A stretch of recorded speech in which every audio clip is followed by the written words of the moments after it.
Kinderman is a professor of clinical psychology at the University of Liverpool, and he joins us now from the UK. Thanks so much for being with us. I think we do need to make a distinction between the happiest countries versus the highest standards of living. I imagine you've been to the listed countries, and so have I. And although life is good, you don't see a lot of people out there, smiling and laughing in public or being super warm and friendly with strangers. They're actually more introverted. So, in other words, it's not the behavior you associate with happy people. No, not necessarily. And also, of course, you're factoring into the mix their cultural norms. So possibly because of the weather, it's the case that countries in the top northwest corner of Europe, the people there tend to be a little bit less outgoing, a little bit less chatty and friendly, a little bit more insular. But internally, they're still very happy and they have high levels of life satisfaction. And these concepts sort of overlap, but not perfectly. So somebody who is extremely happy may not necessarily rate quite so highly on a measure of life satisfaction, might not say that their overall well-being is quite so high. And of course, it also depends on what timescale you're talking about. So I'm a grandfather, so the well-being of my grandchildren is extremely important to me. If I focus on that, I might give you slightly different answers than if you talk about how joyful I feel at this precise moment in time. So it depends how we look at these things and what we use as our benchmarks for these issues. And it really does vary, because you must have also seen some studies. I mean, it's this year, actually, Finland still, for example, in rates of youth suicide in particular, is pretty well above the EU average.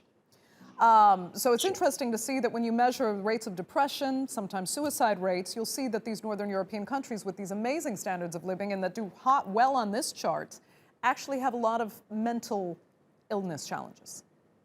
Well, a lot of us have challenges in our lives that threaten our mental health. And one of the ways of assessing the quality of life or life satisfaction or happiness or well-being of a nation, in part, is how open it and its citizens are about their mental health. So it is certainly true that levels of reported depression, for instance, and even levels of recorded death by suicide are quite high in some of these Northern European countries. But that's also partly because people are very open about it. In other countries, people suffer, but don't report themselves to mental health services for a whole variety of reasons, including the fact that in some countries, our mental health services are really terrible. And to be perfectly honest, you're better off avoiding them if you can. So the simple fact that people report that they are distressed and seek help from their colleagues for this distress is not necessarily in itself a bad thing. Right. And the same with suicide. People do take their own lives, and we're probably better off as a nation if we acknowledge that reality and then act to help people who are feeling hopeless rather than pretend it doesn't happen. Right. Good points. It's interesting, as I said in the intro coming in, some of the critics to this actual study have said the happiest countries are obviously all among the wealthiest, and that it somewhat sends this message that, money can buy the happiness, and they dispute that. Go ahead. Okay.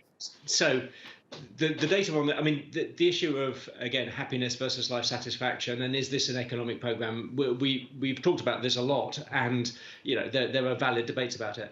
The issue of economic success and happiness is quite important, I think, which is poverty is really, really bad for you, but high levels of wealth don't necessarily make you happy. So there's an asymmetric relationship. So if you live in a country where there isn't sufficient economic resources to sustain the fundamentals for a good quality of life, and that includes healthcare, as you said, but also good quality policing, effective democracy, proper regulation of public services and so forth, then your life satisfaction is likely to be lower. But very, very wealthy countries are not necessarily happy. More equal countries, more equitable countries tend to be happier. Countries that have more progressive social policies and use their enormous wealth to the benefit of the citizens tend to be happy, and that includes the Northern European countries. Countries that are extremely wealthy but very inequitable and use their enormous power and economic resources in order to make a few people much richer, for instance, the United States of America, don't rate so highly on happiness indices, even though the economic well-being, economic resources are very high. And that's because if you have lots and lots of gold, you have to use it in order to make you happy rather than just store it up. And owning guns and having more money than your neighbors are not the recipes to happiness. The recipes to happiness are being healthy, having good relationships, and having meaning and purpose in life. And lots of gold doesn't figure highly on that list, I'm afraid. Yeah, I guess some people use different metrics. But, you know, it's funny because you'll remember, of course, that Bhutan went to bat for itself, saying, you know, we know what happiness is. We measure gross national happiness. And it is not about the wealth in our country. It is the factors that you're not measuring, like sense of humor, the beauty that surrounds you geographically. I mean, and you mentioned as well, weather being a factor. So none of that really fits into the equation in this ranking. And is again, is it fair?